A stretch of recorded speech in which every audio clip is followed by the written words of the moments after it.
a lot of people ask how I got to work with Oprah. Sure. Because, I certainly didn't have dreams of, there was no Oprah when I was growing up. Yep.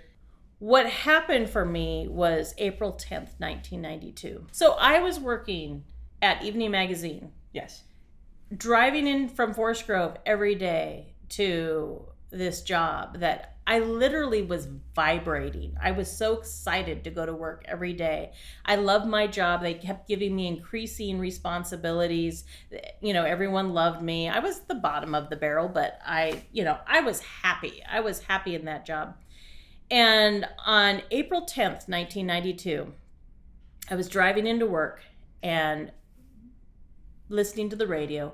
Barbra Streisand came on the radio. Now, it's not a big deal for Barbra Streisand to be on the radio, but she was on the radio singing a song from West Side Story.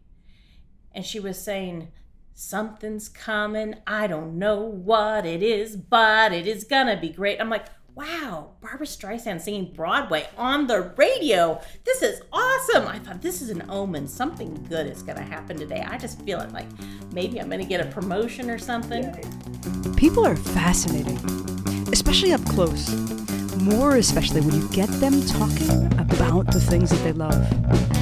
This is From the Hip, conversations in the service of passion, purpose, and play. I'm Adrianne Gunn. You ready to play? Today on From the Hip, I sit with my friend Shelly Heesacker, who is a storyteller, television producer, and, it turns out, a cat whisperer. So I haven't come up with a super fancy... I have an idea of how I'm going to intro these. Probably take a moment from... Maybe you like this idea. Somewhere a moment from the middle. Something intriguing that's said, and then whatever the title card, that part, the voiceover of blah blah blah, and then generally I'm just having a moment where I say my name, introduce my hi, I'm me, and then I'm here with you, and then you would say your name so that it gets pronounced super correctly. Yeah. Fancy, yeah? I like that. Thought of that myself. That's good. That's good. I'm rolling with you. I'm Cool. rolling with you. So, hi. I am Adrianne Gunn, still, at least today, so far as I can tell. This is the most Adrianne Gunn I've been today. Sorry. I'm here excited to be with my friend Shelly Heesacker. Heesacker. Is that from somewhere? Yes. Is there a family lineage? Yes. The name Heesacker is Dutch, and the Dutch pronunciation is Heesackers. You gotta get that. Heesackers. But around these parts, we just say Heesacker. And if you know us really well, if you know the family really well, because it's a Dutch Catholic family, and out in the Bearport Forest Grove area, they say Heesackers. Oh. And that means because it was actually Heesackers. So if they say Heesacker, they actually know. But most Americans go with Heesacker. Sure. Plus, it's also spelled that way. Mm-hmm. And no one else has that name in the world, except for me that I know of. So, but there are a lot of Heesackers out in the area. We even have a road with our name on it. What? Yeah. Do I have a road with my name on it? Scotland, maybe, with Gunn on a street. But my mom's side, I do have some Scottish. So nice. From the Muir lineage. Yeah, I finally learned. So my grandfather would tell me we were Danes that settled in Scotland. And I finally learned that meant Vikings, kind of. Yes, you can be a Viking and be a Dane. Absolutely. I had to watch the right TV show to get that. I hadn't studied enough. What most people don't know about me is that I actually speak a little bit of Danish.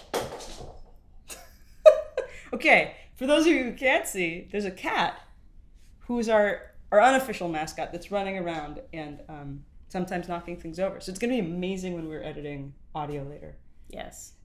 Well, I'm hoping Bentley will show up right in the interview. That I will have succeeded if Bentley comes up right here during this interview. That's my goal. I'm putting it out there. Oh, that's nice. It's important to put your goals out into the future. Yes. And then you know when you've achieved it. Yes. We will all know that we've achieved the goal if the cat the little 4-month kitty ends up here next to you. Don't mind if I sprinkle a little catnip here, just to help make the goal come true. Perfect. It's not just like setting the intention, there are actions. Well, yes, but I'm going to try what I know about cats, and I know a thing or two about cats because I have a number of cats. How many at this point? 7.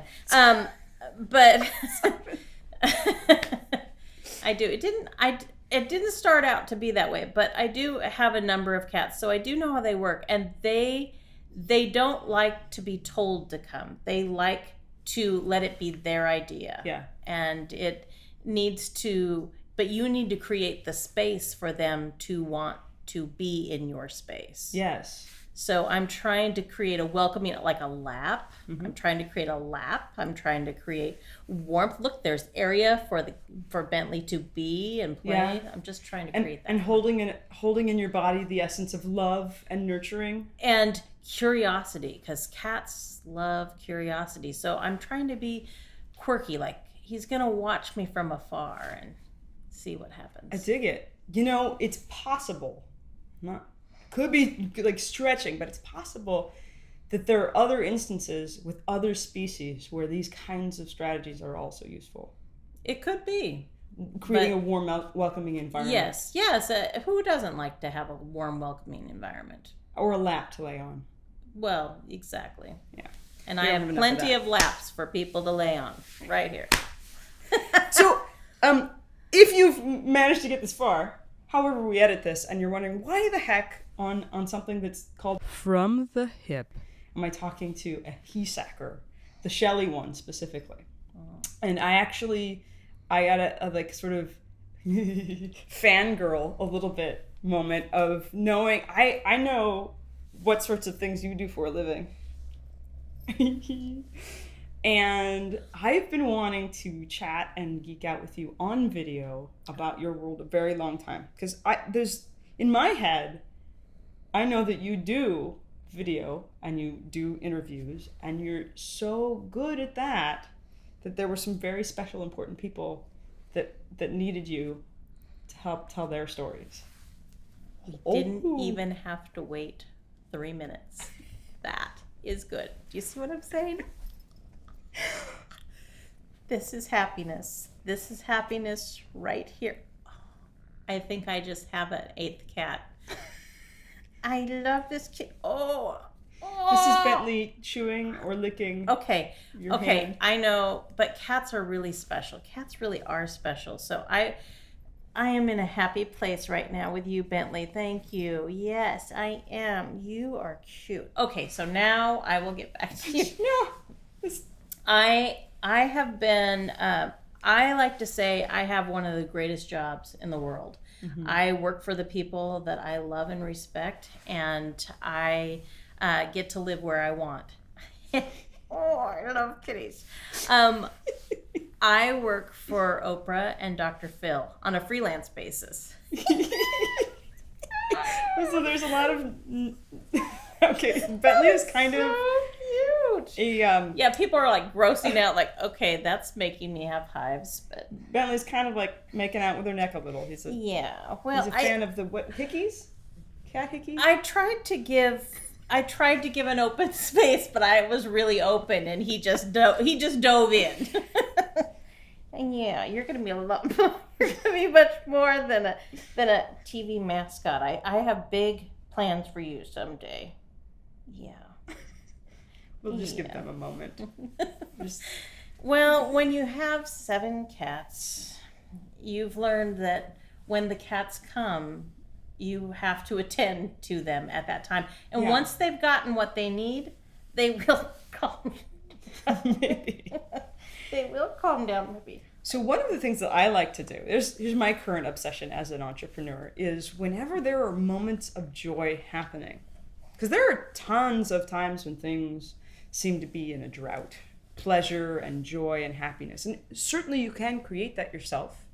I have skills for that. We all have skills for that. But in those moments where joy just shows up in your lap, say, it's a very good thing to show up and appreciate it while it's there. This is a lot of joy. Yeah.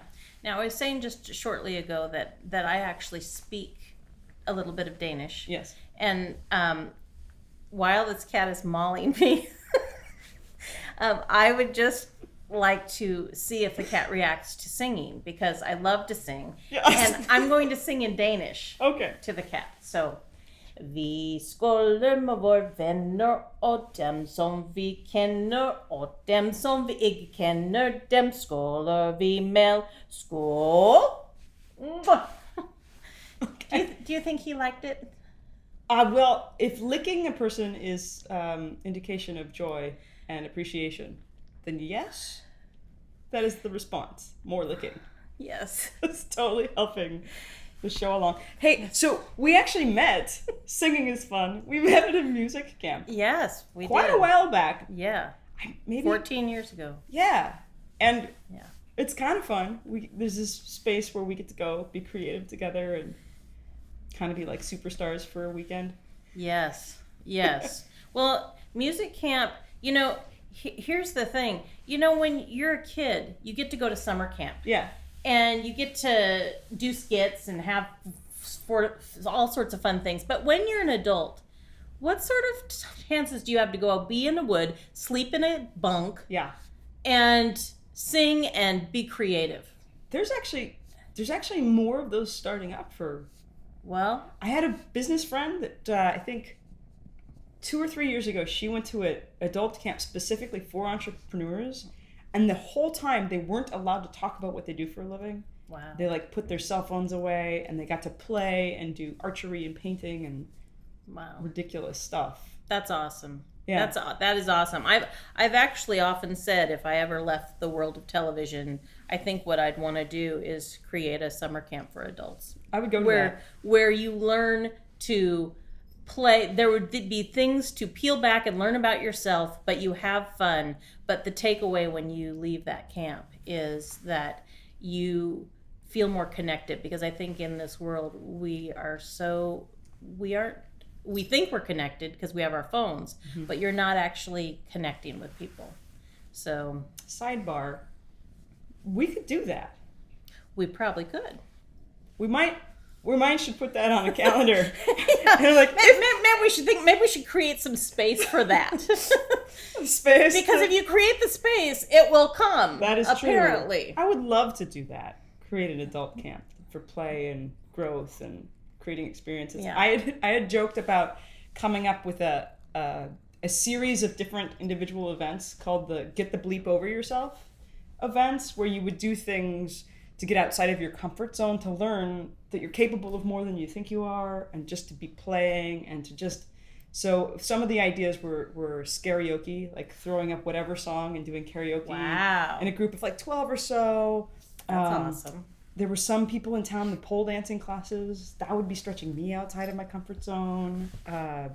Dressing up in drag and doing lip singing and that sort of stuff.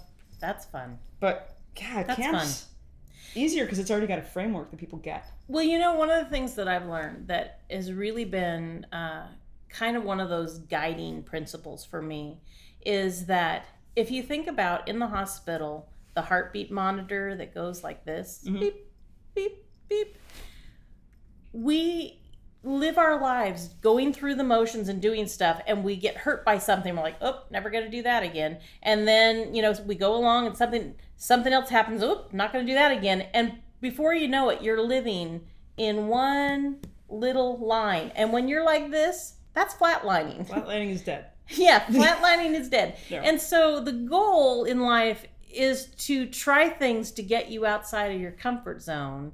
And so you want to be having this in your life. It's Absolutely. okay to have peaks and valleys, because that means you are alive. Totally.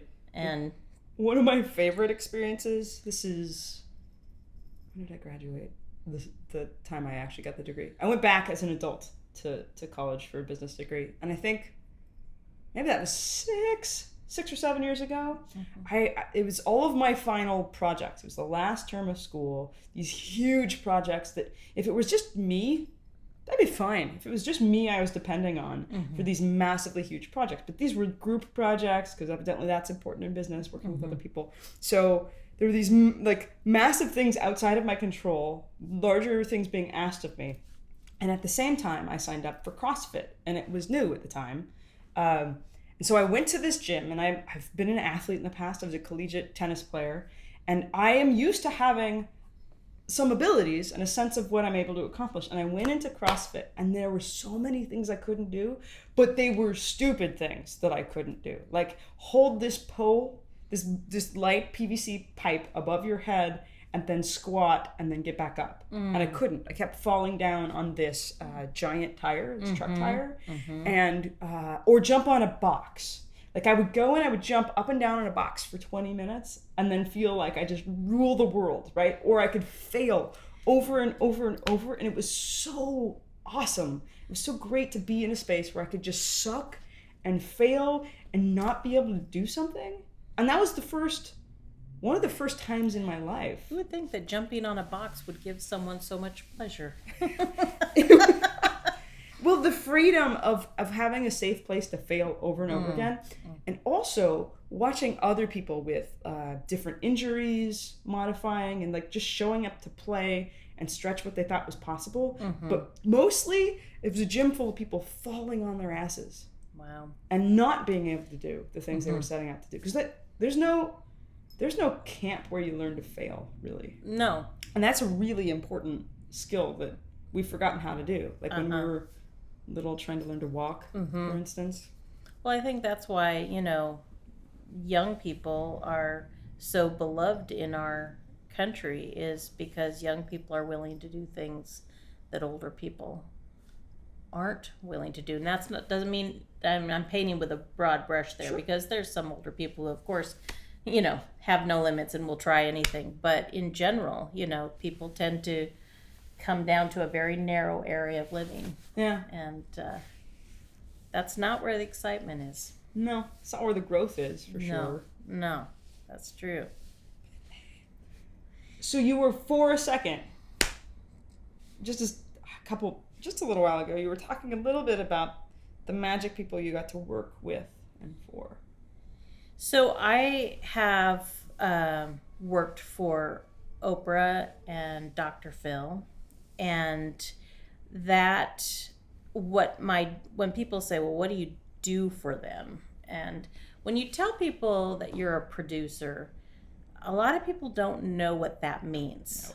Because, for all intents and purposes, I could be just getting them coffee. That's all that I do. Right. But a producer, there's many different types of producers, but producers are who gather the content of whatever show is being discussed. And in particular, what I've done for them over the years, and I still work for them. Oh, cool. Whenever they call. In fact, I might be working for Dr. Phil next Wednesday. So, but my job is as a field producer. So what that means is if they have a shoot in Arizona, I hop on a plane and I fly to Arizona and I interview the guest and I direct the camera crew how to light it, how to shoot it, and to capture that story. So the easiest way to say what I do is I'm a storyteller. Mm-hmm. They say, this is the story that we want to cover, go. Right. And then I go out and I work I'm like a reporter, except I'm not on camera. Right. And that's why you've really challenged me today. Because it's not usually me. Yeah. Exactly. It's not usually me that's being asked the questions. I'm usually asking the questions, and I'm usually behind the camera. So you brought me out into the front. I love it. Thanks for your willingness. Plus, if it helps you to feel comfortable, you could also ask me questions. This is us having a conversation. Don't think I won't. That's fair. So how the heck, were you playing in the fields thinking this was something that you wanted to do when you were skipping? I don't know why I'm thinking of Kansas. I'm like having a picture of you as Dorothy in The Wizard of Oz, wondering what you'll do. Well, I was born and raised in Forest Grove, Oregon, and it's a small town about 30 minutes west of Portland. And neither of my parents went to college. So I had no vision of going to college. I didn't know what college was. I didn't know what that could do for you. And so what I knew that I loved growing up was I love people, I love theater, and I watched TV, of course, growing up. My favorite shows growing up were either shows that were funny or I love variety shows. I love like I miss those. Donnie Marie, Captain and Tennille, Sonny and Cher, Carol Burnett. Laughing. Any of them. Yeah. I just, I love variety shows. I love to make people laugh and to make people feel. I knew that much, but I didn't know that's something other people did. Totally. I didn't, people don't grow up from Forest Grove and say, I'm going to work in television. And so my big dream for my life was to work at the Forest Grove Safeway.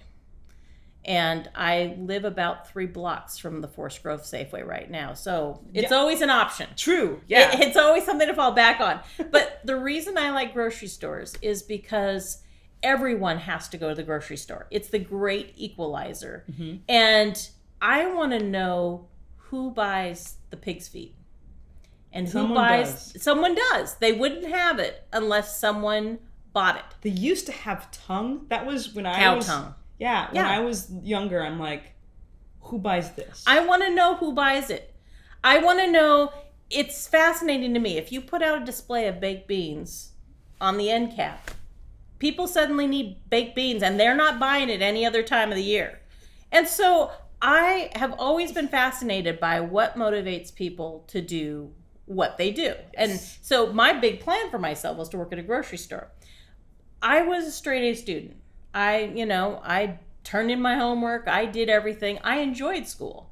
And my teachers recognized that, and they were encouraging me to go to college. And I said, but I don't need to go to college to work at the grocery store. Yeah. And the other thing about grocery stores is there's music. They always play music in the grocery stores. Even better. So not only is there music, it sounds great, but the floors are super danceable and you spin better. It is just a great place. Yep. It's very well lit.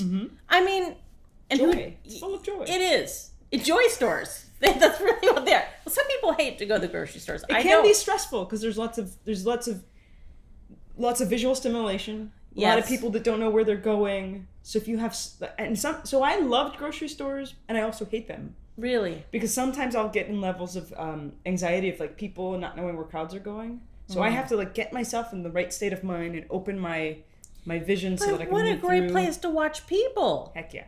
Because you can see the people who are there to do something and then the people who are just wandering around. My grandparents for years, on my mom's side, they used to go to the Fred Meyer just to walk around. That's where they did their exercise, was walking around the Fred Meyer. And so it wasn't even it was just the social place to walk. And I love that my grandfather used to always, he was kind of ornery and he loved to kind of bug my grandma. And she'd be walking, he'd wait till she was just far enough out of earshot. And he'd say, Norma, don't forget to pick up your birth control.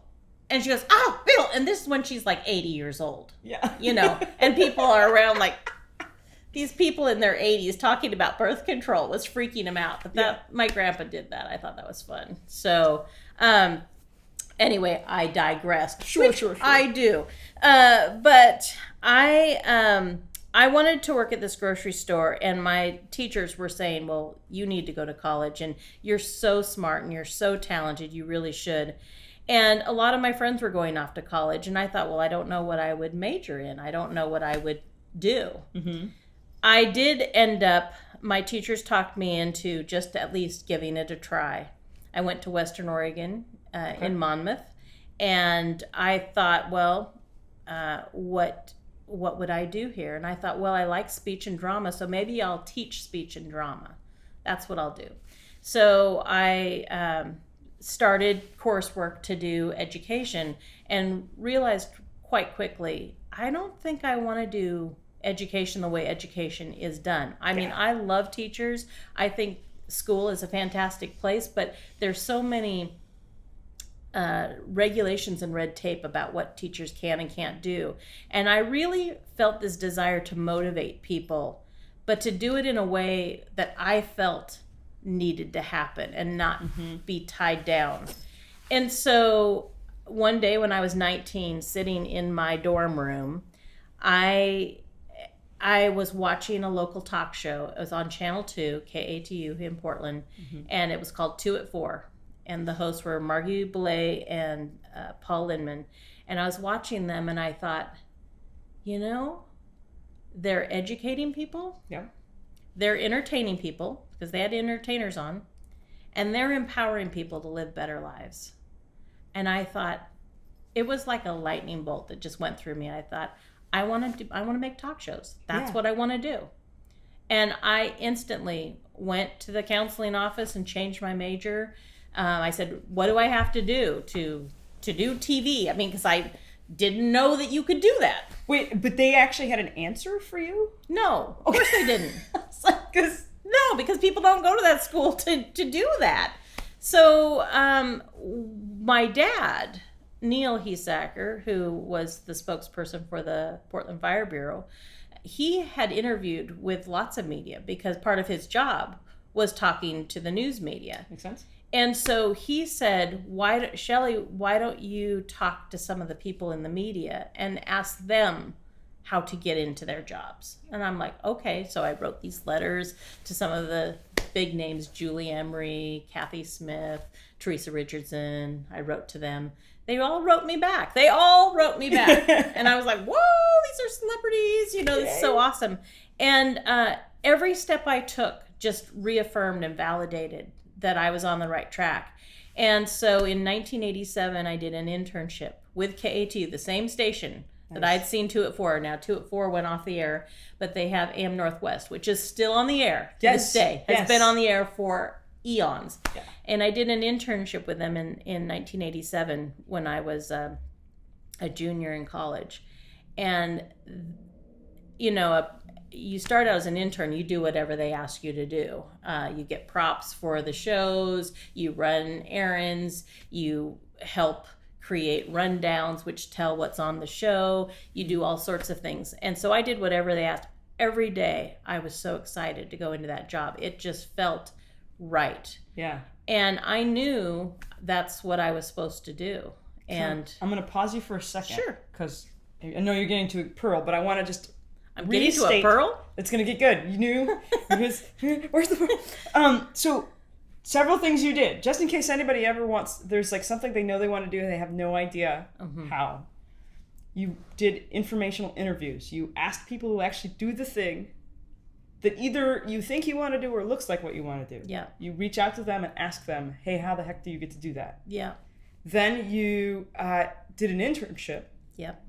Where you were willing to show pay. up for no money, pay. Willing to show up and give your efforts to support it.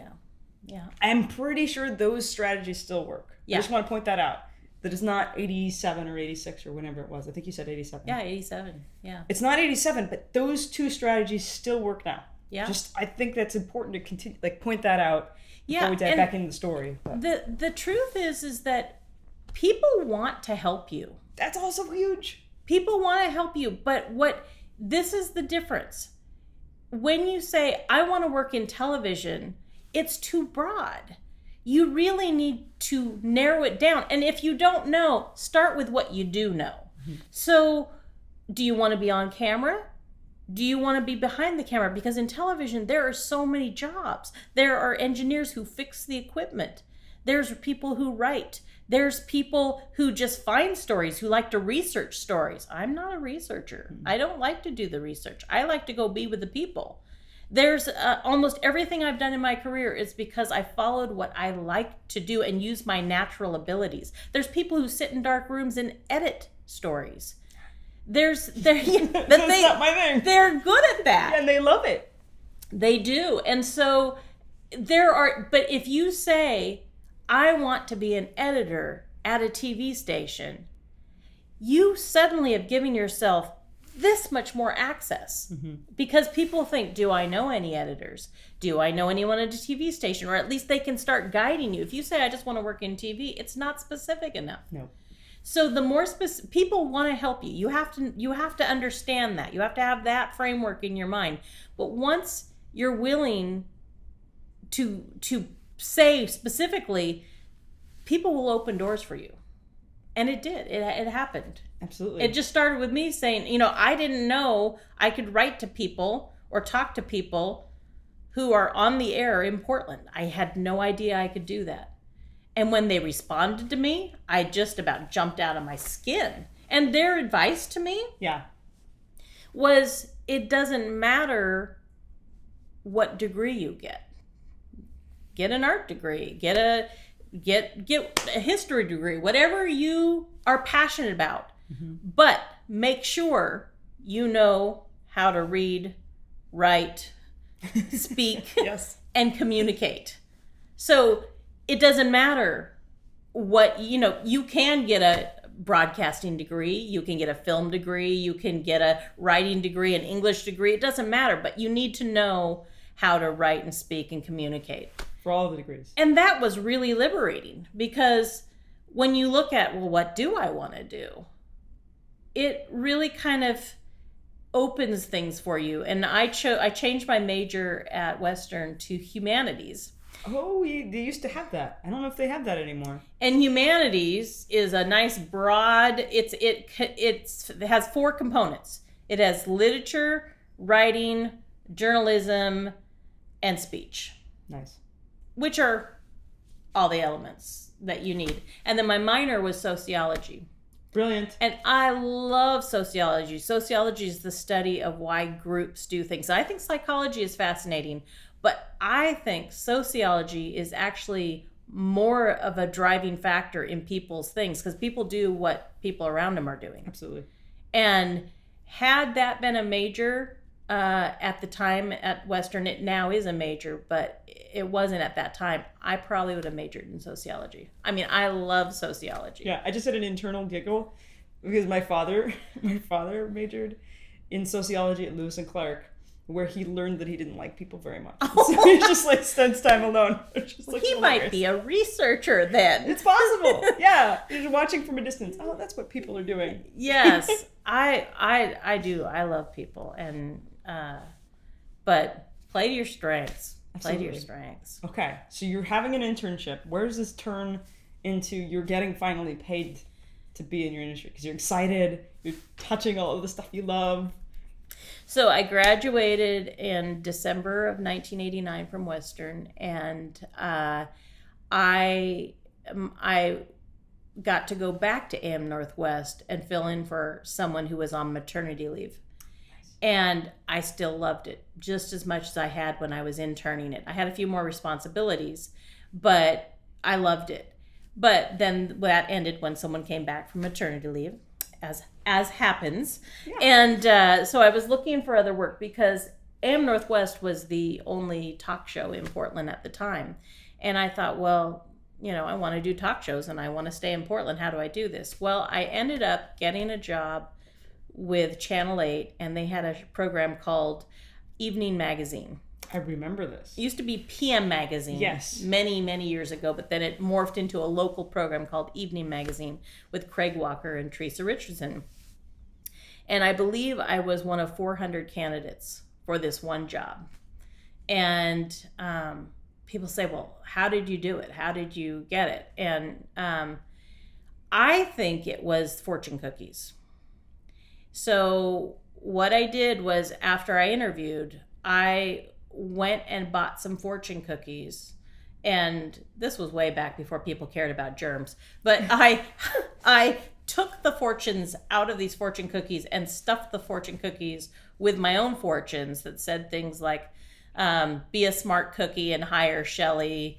How do you spell success? Shelly, and yeah. I did all these things. I got the job, and it was to be a production assistant.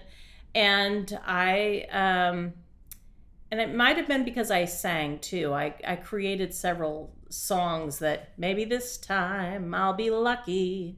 Maybe this time they'll say, maybe this time for the first time, the job won't scurry away. Well, all the odds are they're in my favor. something's bound to begin. Anyway, Yes. I sang him a song, and how could they resist? I imagine in the 400 candidates, you were just the one. Probably the only one who sang and Only one that sent sang. fortune cookies. Right, so finding some way to use your particular strengths to stand out. I think it did help. I don't think people would touch open fortune cookies with a 10-foot pole nowadays.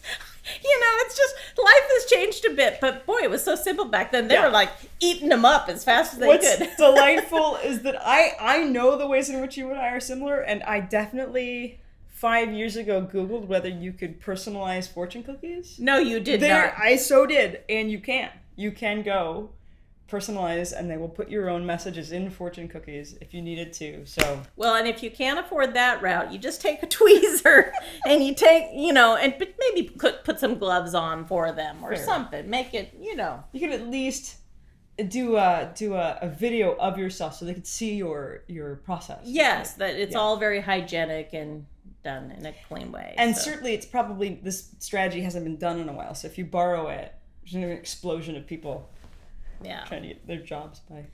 Well, a lot of people ask how I got to work with Oprah. Sure. Because, I certainly didn't have dreams of, there was no Oprah when I was growing up. Yep. And so, but she came on the scene in 1986, right when I was going through college and everything, but she was kind of more of a local thing on the East Coast and in Chicago. And then she became national. What happened for me was April 10th, 1992. It happened for me too, but it happened differently. Not on April 10th? April 10th was different from me than you in 92.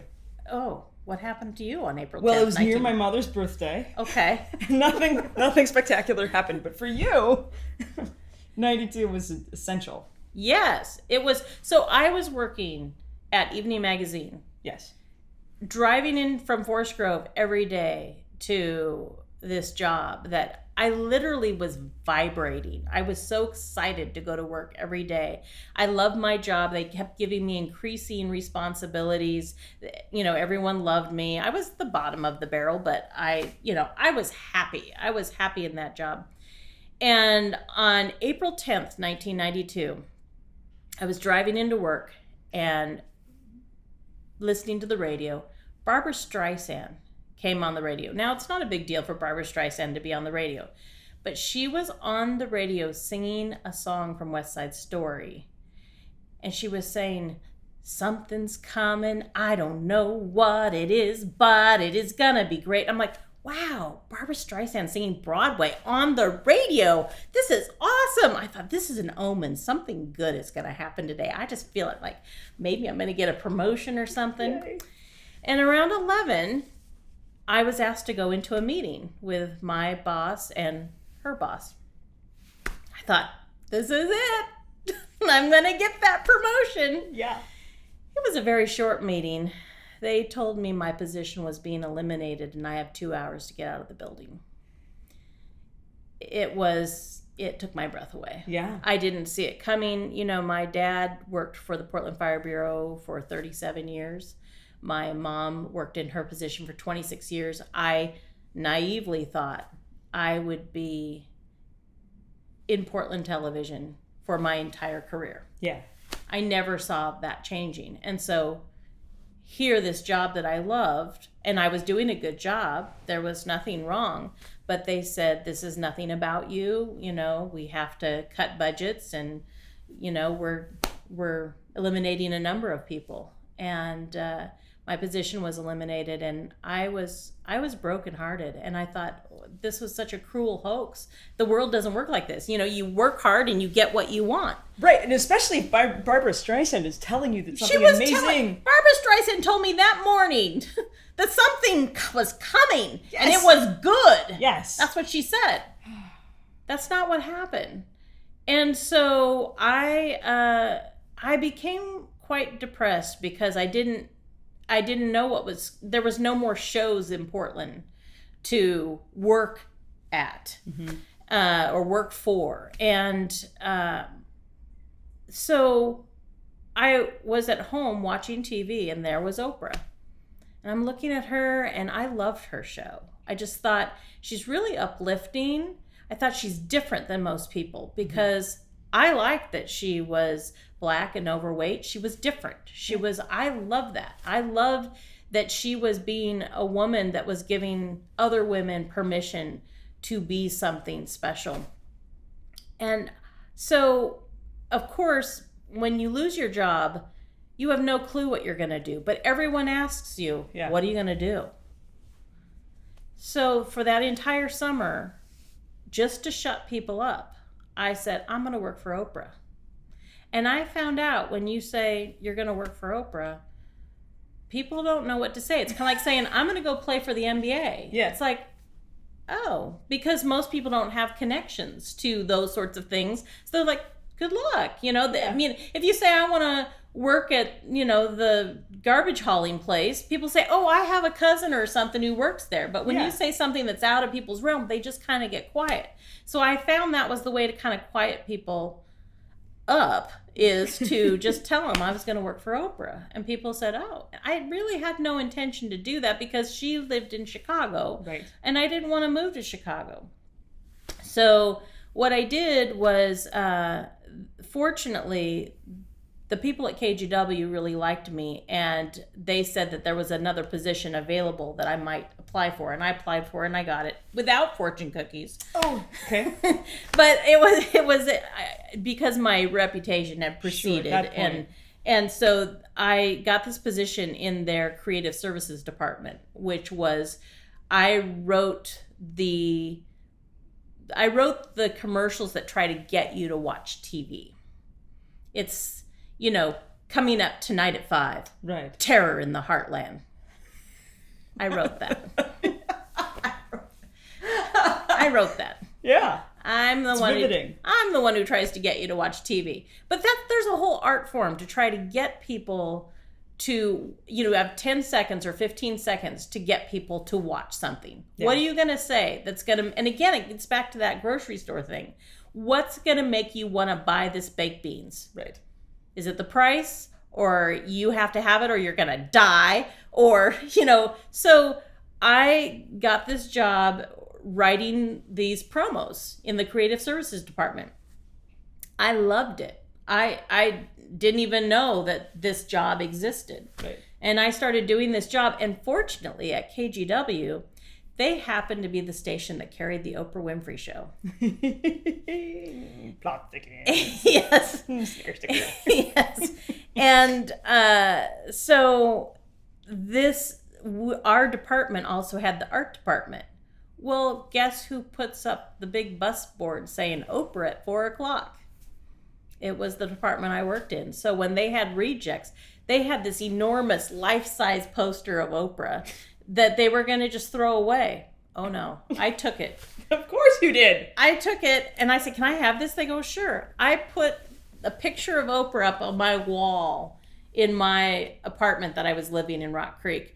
And I put this enormous poster on my wall. And whenever any person came to my house, they go, wow, you really like Oprah. I go, yep, I'm going to work for her. And I just kind of, because at that point, not only did I say it, she was kind of the epitome of what I was trying to get to. Whether I got there or not, she was kind of the bar of where I wanted to go, because she had the qualities that I most admired. That's probably the best Oprah vision board that I've heard of. I didn't have to spend a lot of time cutting up small. I just picked one big vision.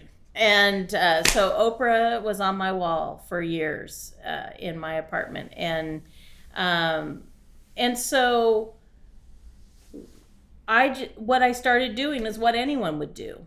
I started thinking, well,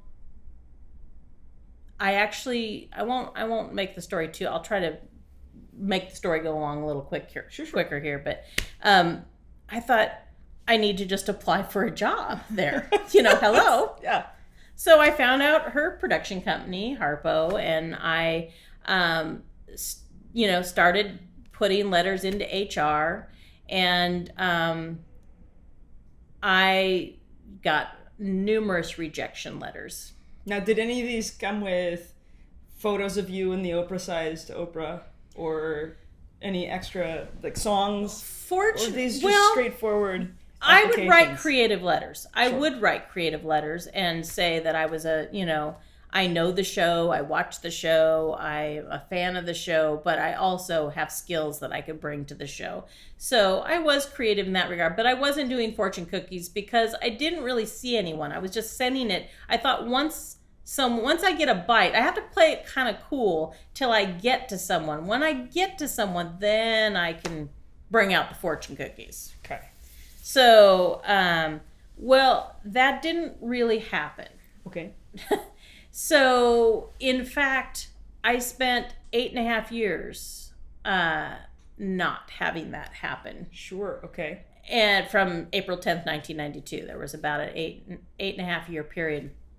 And what happened, the first time I did get a connection from the Oprah show, they kind of indicated that I was a little too small market, meaning that people who work for Oprah usually come from the New York market, the LA market, the Chicago market, Dallas, Texas, the bigger markets. Makes sense. Portland is size 24. It's not one of the top 10. Nope. So I thought, well, doggone it, maybe I'll just move to Seattle and prove, because Seattle was, at the time, was the 12th largest market. So I got a job at the ABC affiliate in Seattle, Como TV. And when I got up there, I sent a letter. I'm now in the 12th largest market, to prove that I had, because if they said, you don't have big market experience, I thought, I'll go get big market experience. So I did. I moved up to Seattle and I worked in their creative services department, writing promos.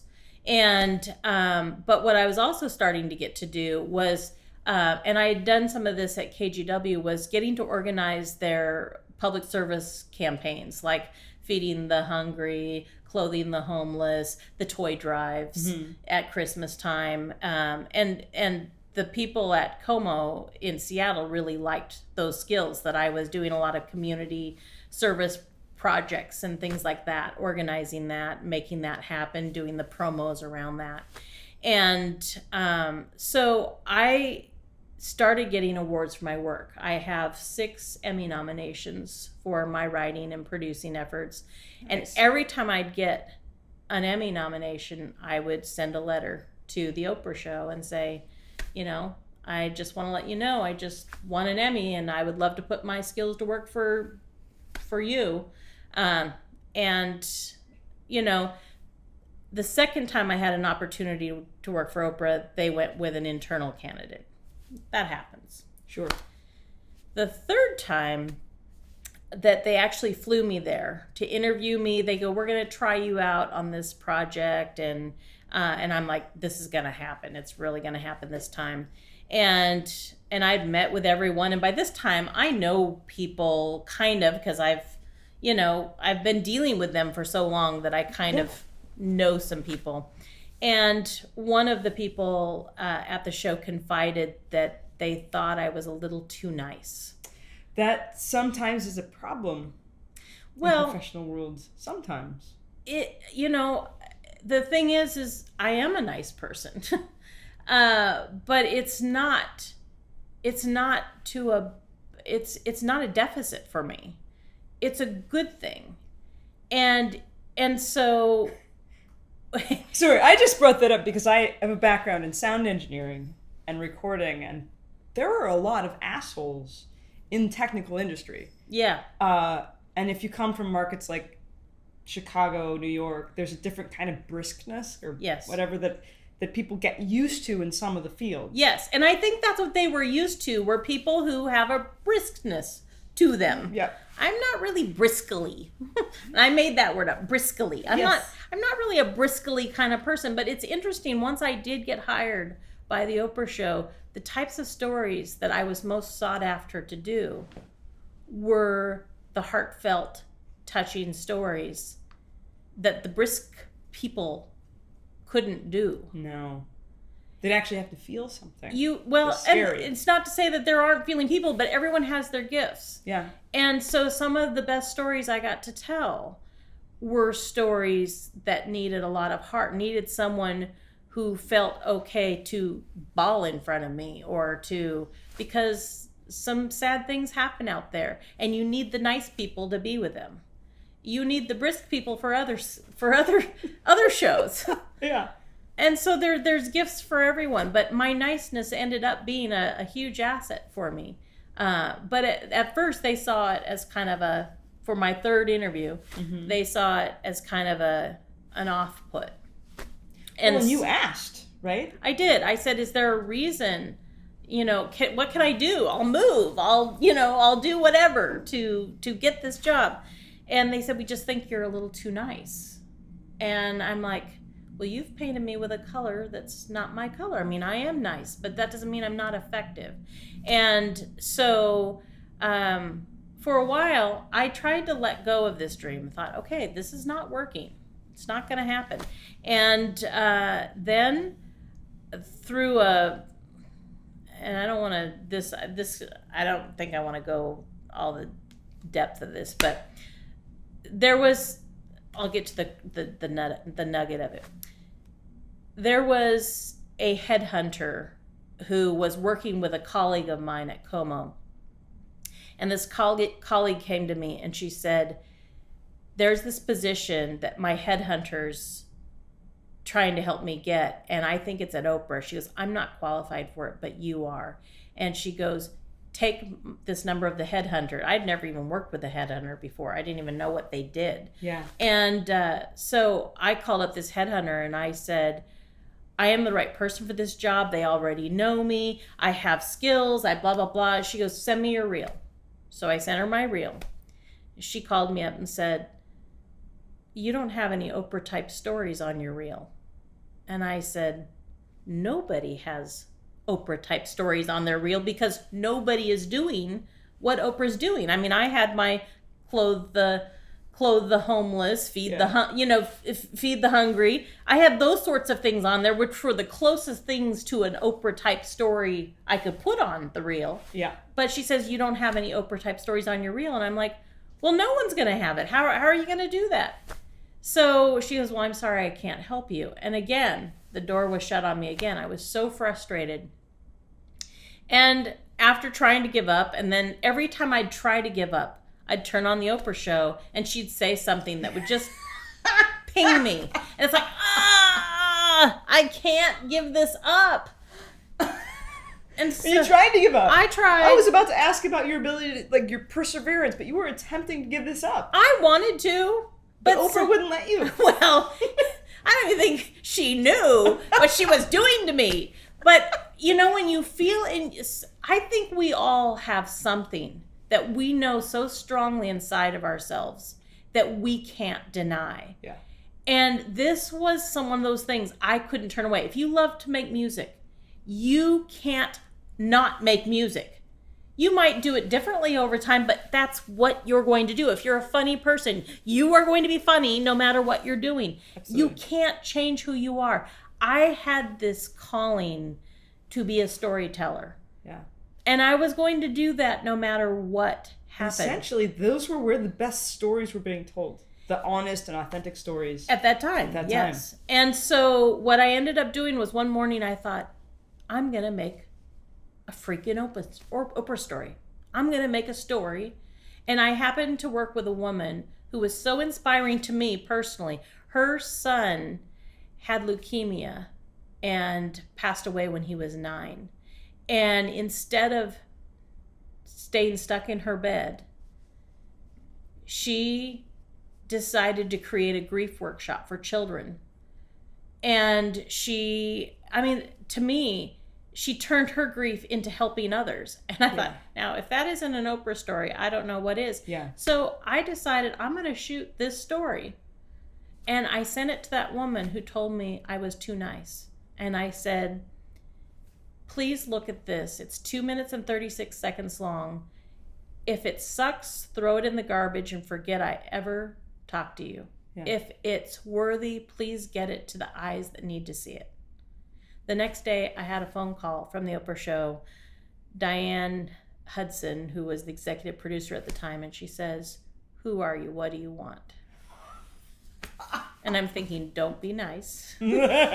Don't be nice. But I'm thinking, well, if you like what you saw, I'll give you more of that. And she gave me a chance. Because usually they like to hire people that they know. Yeah. They don't like outsiders. And so she goes, this was in May of 2000. She says, expect a call in the next week or so. I didn't get a call in May. I didn't get a call in June. I didn't get a call in July. Oh my God. I didn't get a call in August. And I thought, okay, that's a sign. Right. I thought, I'm leaving television. I'm going to get out of television. And I thought I'm going to quit my job in Seattle and I'm going to just move back to Portland and maybe I'll work at Forest Grove Safeway. Right. Go back to plan A.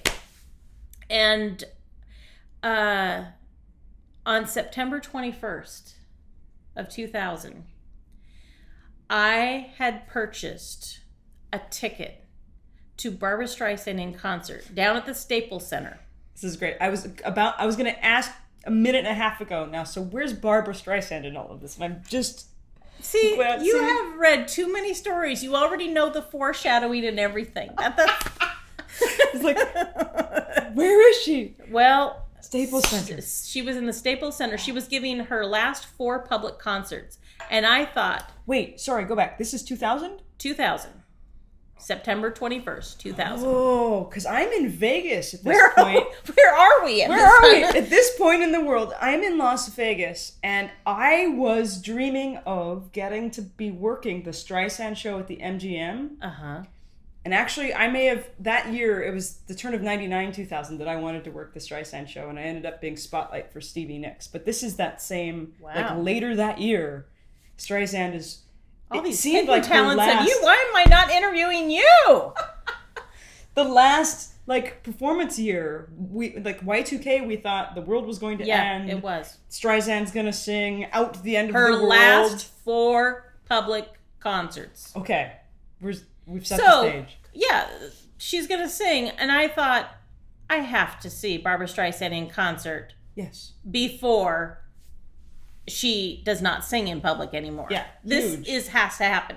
So, I could barely afford the ticket because I had to fly to LA and buy the ticket and, and I was $500 to entry, yeah? Yeah, well, no, back then. But it was like 200 and something, I think, for the ticket, but that was a lot of money, And so I am boarding a plane to go see Barbra Streisand in concert in LA. And one of those brick cell phones. I happened to have one of those, cell phones back then. Yeah. It wasn't that bad, but it was really a clunky cell phone. The triangle, what is that shape? It was the flippy. Yeah, I think it had an antenna and everything. I mean, it was one of those. But I got a phone call, and it was the Oprah Winfrey Show, and they said, "Can you be in Kenai, Alaska tomorrow at 2 p.m.?" And I'm like, oh. I mean, on one hand, I'm thrilled. Right. But Barbra, Oprah. Oprah. I mean...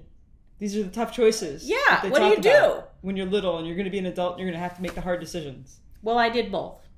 Okay. I flew down because I thought, well, planes fly, so why can't I fly from LA up to Kenai, Alaska instead of from, Seattle to Kenai? It's a lot closer from Seattle, but, I'm just taking a little detour. If we slow down that moment, there's some amazing wisdom there. Sometimes in adult decision world, we think it's one thing or the other. Because in the moment, it presents that way. Streisand or Oprah, and what you did was you put an and in the middle. Well, gosh, you make me feel so good about that. Dropping wisdom. High-level adulting. Well, I wanted to see Barbra Streisand. That was high on my need-to-do list. And she was on the evening, and the next day was Oprah. So why couldn't I do both? There's just no sleep involved. But and you allowed yourself to believe. You didn't think that there was at some point you got to the point where you're like, that's not a conflict. Well, it wasn't a conflict for them on the phone because they hadn't purchased the ticket for me to go. They said they would purchase the ticket, but they'll purchase the ticket from me flying from LA, or they'll purchase the ticket for me flying from Seattle. And I said, well, I'll be in LA. I'm just on my way to LA. And they go, well, we'll fly you out of there. So I'm like, okay. And it worked. And so I went down there to that Barbra Streisand concert going, oh my gosh, tomorrow I'm going to be doing my first real work for the Oprah Winfrey Show. And I'm so worried and I want to do this right. And you know, I'm in the Staples Center in LA and I don't even know if it's still the Staples Center, but I could touch the ceiling. I was so high up. I mean, that's the tickets that I could afford. I mean, I'm like, you know, and I'm looking in my binoculars and I can see Jack Nicholson and John Travolta down in the front row. And I'm like, wow, that's so cool to see these celebrities, you know, but, you know, here I am, but I'm here. The lights go down. What's the very first song that Barbra Streisand sang? Something's gonna happen. Something's coming. I don't know what it is. And I just started crying because I knew in that moment that my dream was coming true. Yeah. I knew that everything was going to go fine. I knew at that moment that this is what that moment on April 10th, 1992 was about 8.5 years later, that it was all coming true. And that concert of Barbara's was fantastic. It was fantastic. And I got on a plane the next morning. I went up to Kenai, Alaska. I got there by 2. And I did, the first shoot I did was on frumpy makeovers, a woman who worked at a chemical factory and who had always dressed like a man wanted to feel like a woman, and we were doing a frumpy makeover. You know, do you feel frumpy? And so it was kind of a fun piece. And so is Shania Twain's "Feel Like a Woman"? Is that out at the time? I don't know that was out at the time. It might have been. That seems like late 90s, doesn't it? Right. But she wanted to feel like a woman. Man, she wanted to feel like a woman. Yeah. So I did that story, and it went well. And what was interesting is all the work I had been doing for those 8.5 years had prepared me so well to go out and do this story. And yes, it wasn't a 15-second piece I was writing. Mm-hmm. It was a longer form thing. But I sent that off to the Oprah people when I was done. They loved it. They called me the next week, and they said, will you do a shoot in Jackson, Mississippi? And then they called the week after that and asked me to do another shoot. And after the third time they asked me to do a shoot, because I'm starting to think, this is great. I can live in the Northwest and I can work for Oprah. This is the greatest thing on earth. Well, then they called in November of that year, and they asked if I would come do an exclusive working for them for 6 months and going to Chicago. And at that point, my friends were like, we will stone you to death if you don't go and do this. Because there was a thought, well, I like living in the Northwest. I don't really want to go to Chicago. Right. But I went. And after a month of working there, they offered me a full-time job, which they don't normally do. But I think they did it because I was so prepared. I had come prepared for that. It took me 8.5 years. Yeah. But I had done the work.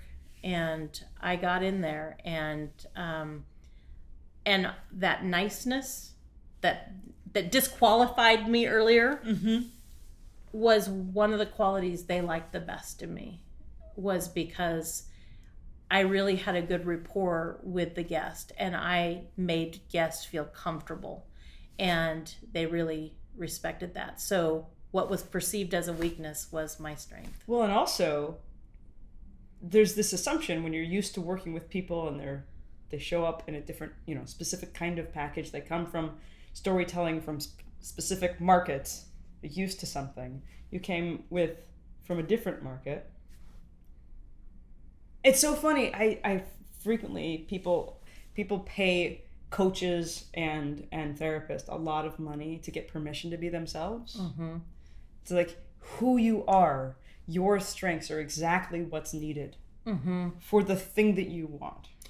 Well, I think they can program robots to do a lot of things these days, but I don't think they can program robots, maybe I'm wrong, but to make people feel loved and needed and connected. I don't think they can program robots to do that. That's one of the unique things as humans we can still do. That we have over robots. Yeah. Well, and I've seen a lot of ominous storytelling in the world about what happens when the robots show up. And they're coming. They're on the way, the robots and the AI. But there are things that humans are capable of. Yeah. That even as our body parts are replaced with robotic pieces, there's humanity that's useful. I'm actually a little bit excited for when we as humans get to specialize in what we can offer. Yeah. Does that yes. weird kind of sense that it makes? Special? I think that's what most people in jobs want, is people want to give gifts. We are born with gifts. We want to give gifts. And the people who stay in jobs and they're miserable, I feel sorry for them, because what they're really crying out to do is to give their gifts. Mm-hmm. And I think one of the best gifts my dad gave to me was he told me from the time I was really young, he says, whatever you're going to do for a living, he says, make sure you love it, because you spend a lot of time doing it. Mm-hmm. So you need to love it. So all it asks us to do is to tap into, what do we really care about? What would we do if we weren't getting paid or not? Absolutely. That's really important to pay attention to, because, and I brought this with me. Sometimes I give speeches about how someone from a small town got to work for Oprah. But in 91, I met this guy who's a filmmaker, and because over the years I've done a number of projects as freelance people do. Yeah. And he told me I need to write down what I want to be doing 10 years from now. I think this was in 1990. He says, I want you to write down what you're going to be doing 10 years from now. And I thought, oh, this is stupid. This is, I don't really like affirmations. I don't like, that's not my thing. But he says, come on, let's do it. Let's, so we wrote it down. I found this several years after I worked for the Oprah show. And so this says what I want. This is the thing. What I want in the year 2000, it says I'll be 30 something. I'll hopefully have a master's and be teaching high school speech and drama. So this is right after I graduated from college. Would like to be working towards educational excellence and possibly a Teacher of the Year award. And it in the summers, I'll travel, direct plays, movies, documentaries, maybe start thinking about getting married and having a family. But that's blah, blah, blah. That's what we write.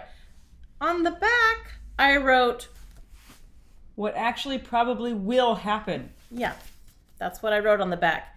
What actually probably will happen, I'll find myself still obsessed with Oprah and hopping stations to get hired on. I'll be trying to convince Richard Carpenter that I'm Karen Carpenter reincarnated and we should take a show on the road. But towards the end of the year 2000, I'll finally get my dream job with Oprah. Oh my gosh.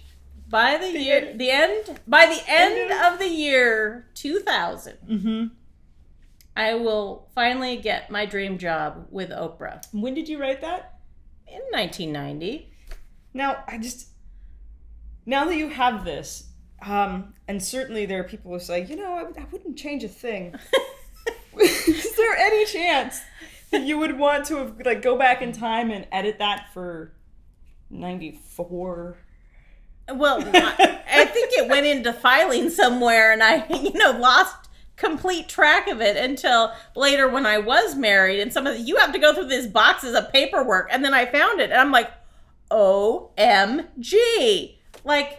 This writing it down stuff works. I didn't even realize I had written this. You kind of write it and you forget about it, and I didn't realize that had done it, but it happened. It works. That's why I'm saying, ask the universe for what you want. It might not happen on the timeline that you want it to, but it happens, and it happens the way you need it to. Mm-hmm.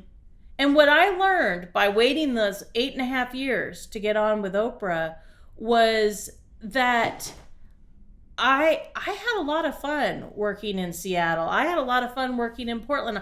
I honed skills that I would have never done, but I was doing it just, I was working at the station that aired Oprah. And then I went up to the station because it was a bigger market. I was always following this chain to try to put myself in position, but I was having fun. Yeah. I love those jobs. Yeah. And so, do you know what some of the fun, you may already know this, but there are people who teach people how to manifest, how to do the vision boards, how to process it. And I was talking with a woman who calls herself a witch. She thinks she's a witch. Mm-hmm. That's her identification. And she was talking about casting spells. Well, people might call me that too, but not for different reasons. When you give breath and life to something that you want, you say it out loud. You were telling people your intention for years, telling people and even though you were joking, almost always in humor there's truth.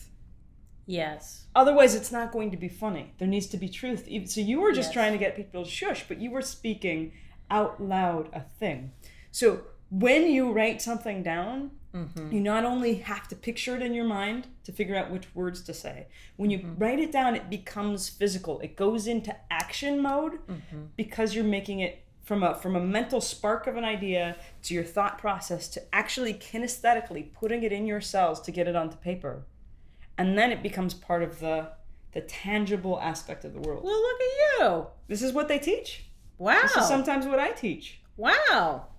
Ah! You made magic, Castels! No, I didn't know that's what I was doing. But, because all I was doing was paying attention to doing something that I wanted to do. Because my dad told me to do that. There were times my parents said, don't you want to work at Portland General Electric? Or don't you want to... I'm like, no, my heart doesn't sing to do that. Yeah.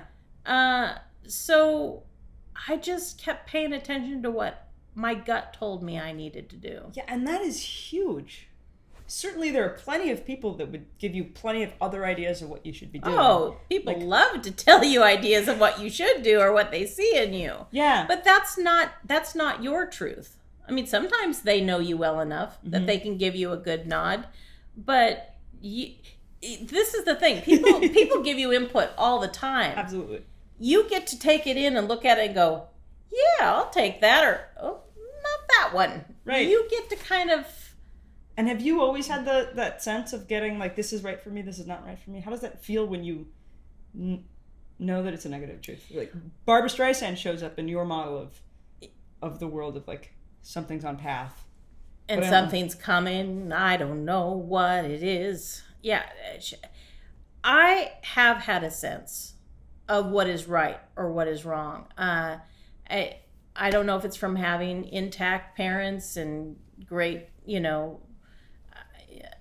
great raising. I'm not sure if that's what it comes from, but I've always been pretty clear about what feels right to me and what doesn't.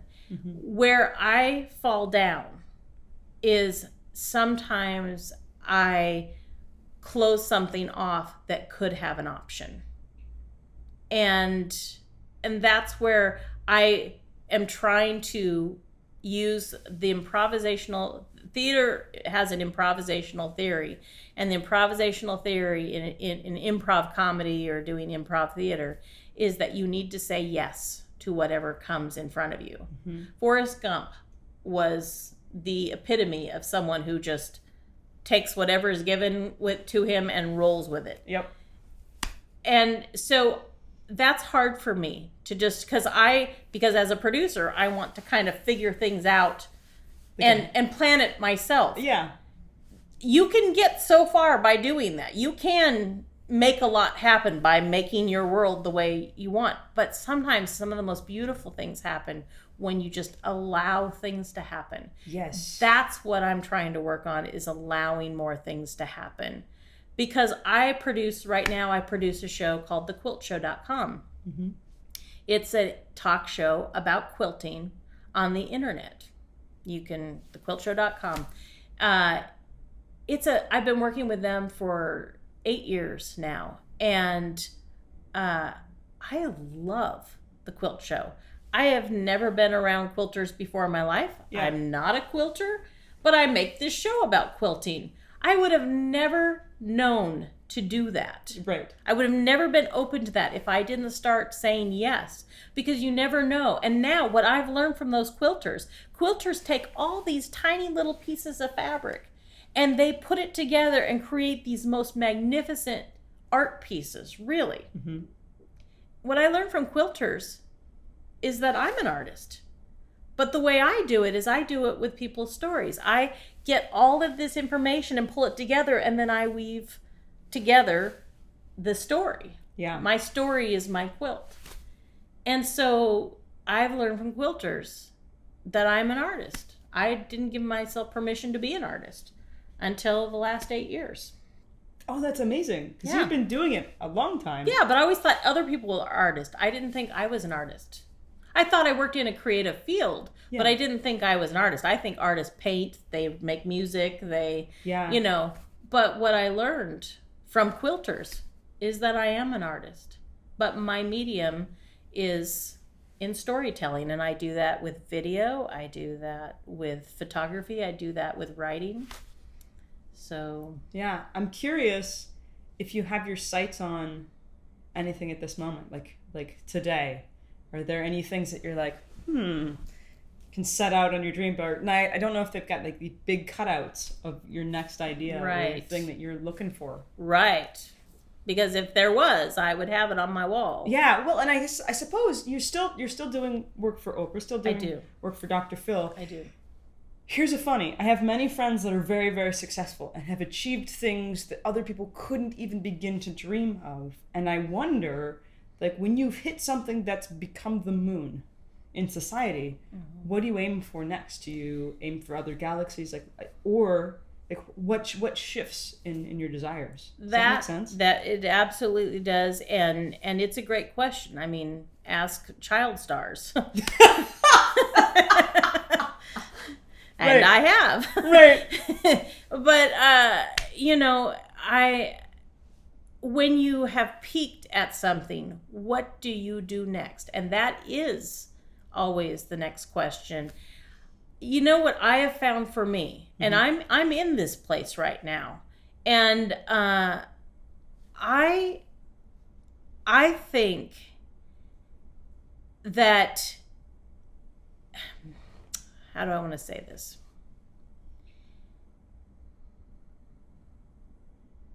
I want to say it right. Yes. I've been doing television for 30 years. The first half of my career, I would say I was very focused and very driven. I would set goals. I would say, this is what I want to do. And then I work to get it. Well, no, I work to get it. Go, yeah. Because you never go to get to a drink. So I know how to set a goal and how to get to a goal. That's one thing I know how to do in this world.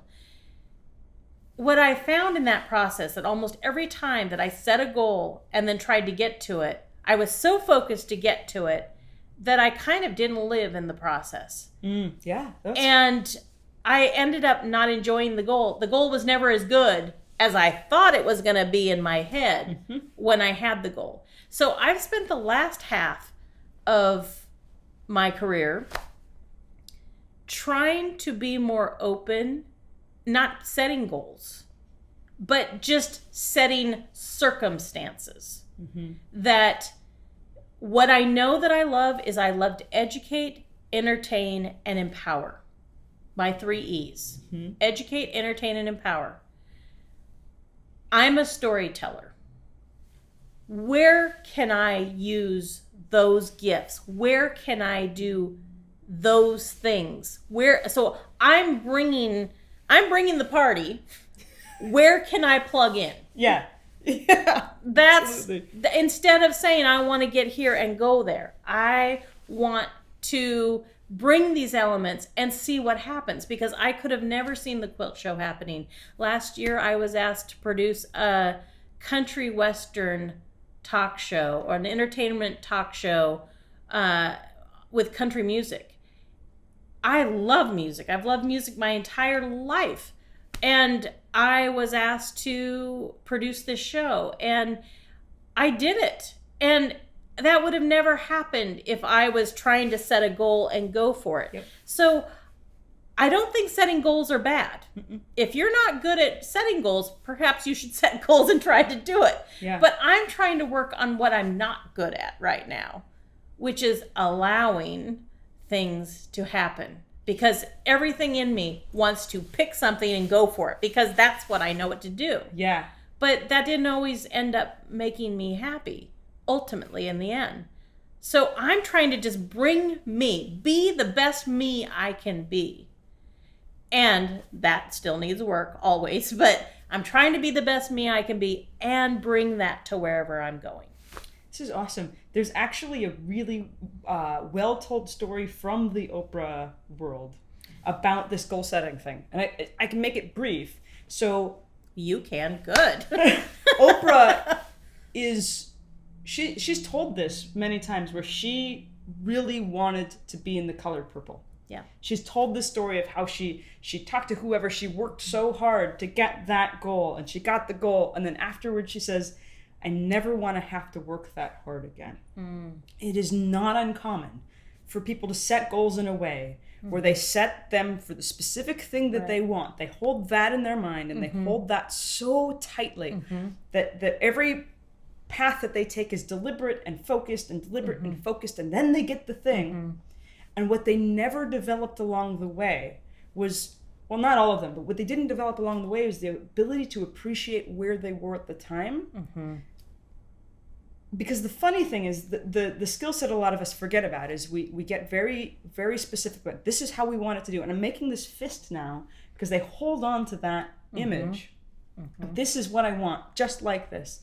And they don't let go of it because people forget to ask themselves, when I get that thing, how will that feel? Yeah. How will I feel when I'm doing that? What will I be doing? When you're writing your goals, this is something that, for some reason, I don't know why I knew this about goal setting, but what I thought was like, if I get to achieve this thing, how will I feel? How can I feel that now? In order for people to take me seriously, when I say I want to do this thing, I'm a such and such. It didn't matter what the specific goal was. It was like, how do I hold my body? And maybe this is from acting world that I was trained to, like, people who do this kind of job. Specifically when I got my life coach certification and I finished it, I was like, I don't have clients yet.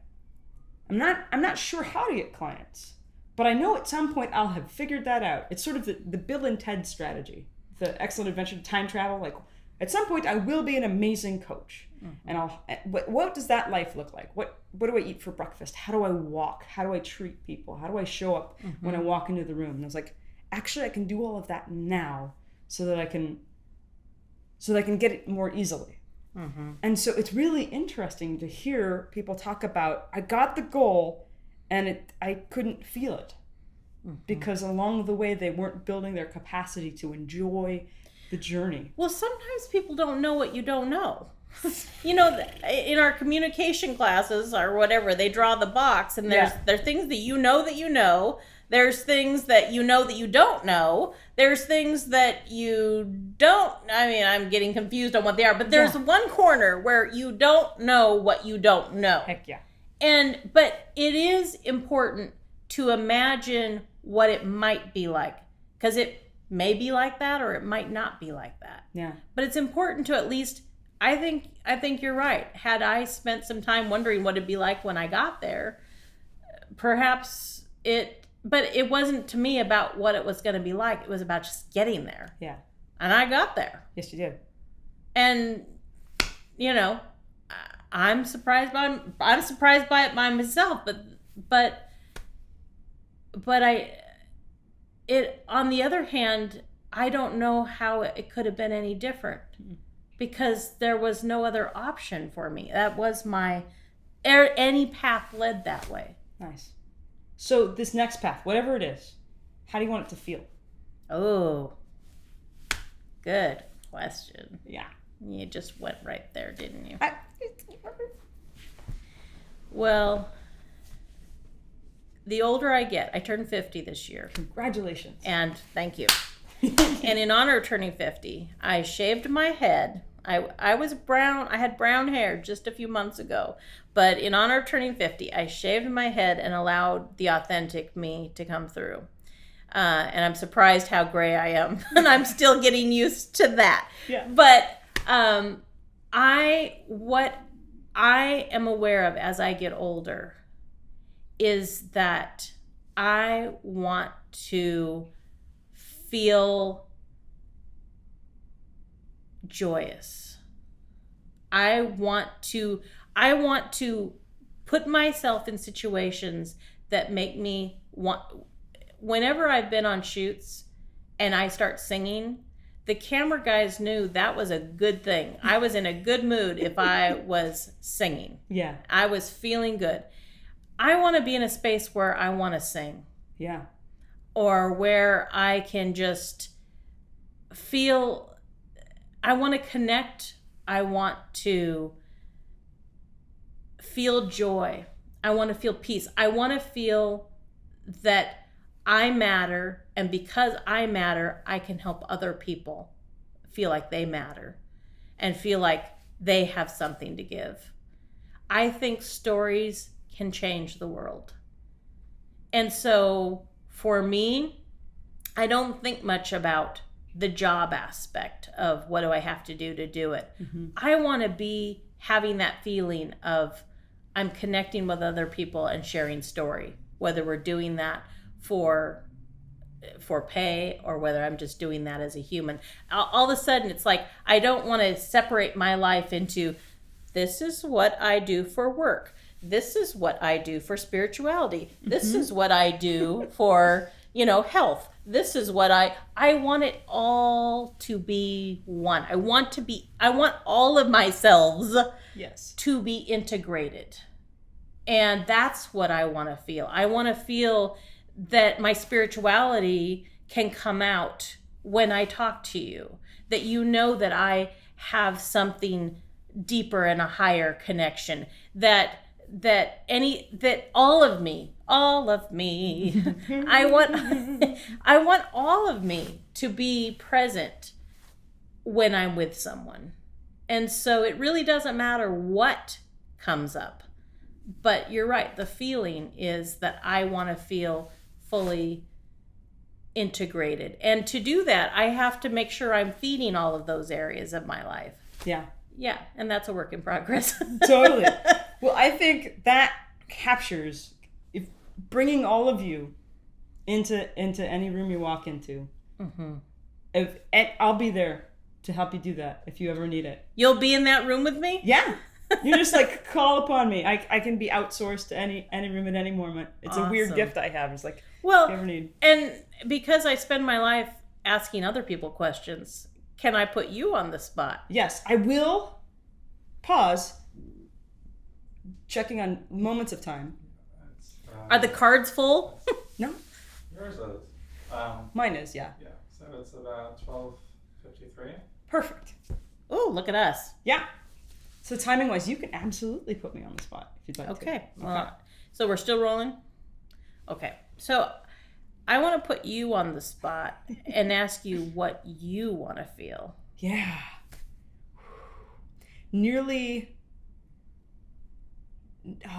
When I have been off the path, is what I say. When I'm feeling lost and off the path. It's not my favorite feeling. When I'm feeling lost and off the path and I begin to work with some, I'll go to the acupuncturist or work with some sort of helping friend to rediscover the pulse of who I am and catch the scent of what's driven me and compelled me forward. Almost always the first thing that pops up is this sense of play. The word play comes up over and over and over again. I want to play. I too want to be joy-filled. Long ago, the mission that I discovered was mine. And I discovered it because I kept screwing it up. I discovered that I wanted the room to be better. Every room that I walked into to be better for my having been there. Wow. To leave it a better place. And I knew that was what I wanted because I kept walking into rooms and fucking it up so supremely that I had the power to ruin a whole bunch of people's days. Like this was something when I was much younger. I would discover, wait, I have the who I bring to each situation has the power to influence more than I thought. Yeah. And so when I learned what it felt like to do it wrong, I started getting curious about what you could do. Like being able to walk into a room and meet somebody and poke a button that made them feel so much worse about who they were. Yeah. It turns out that same button, if you poke it with a heartfelt and loving intention, you can help people change and blossom into something more than they thought that was possible. Someone, there near my house, there's a Seventh-day Adventist church, and they put these amazing billboards up that I love. I've stopped many times and taken pictures of these billboards because they just have little quotes. But one of the ones that it said recently was, one of the best ways to build other people up is not to give them a piece of your mind, but to give them a piece of your heart. And I think about that a lot in terms of what happens on Facebook and in social media with people giving a lot of pieces of mind out there. But what if we all gave a piece of our heart? And what would our heart say?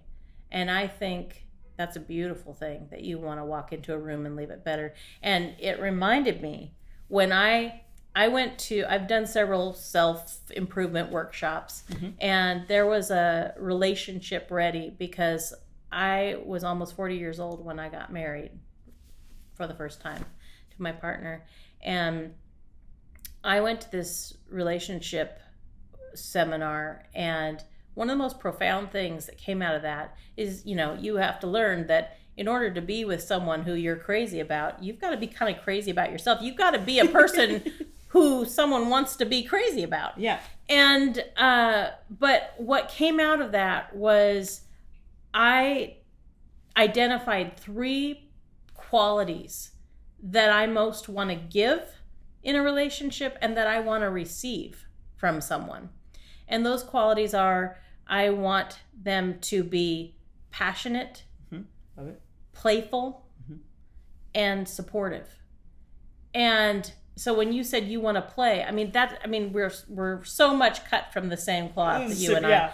But I just feel that is true. And that, again, as I'm bringing my whole self in, that's not just for the relationship world anymore. I want to bring my passion of what I love to do. I want to be very playful in whatever form that takes. And I want to be supportive to others and have people be supportive to me.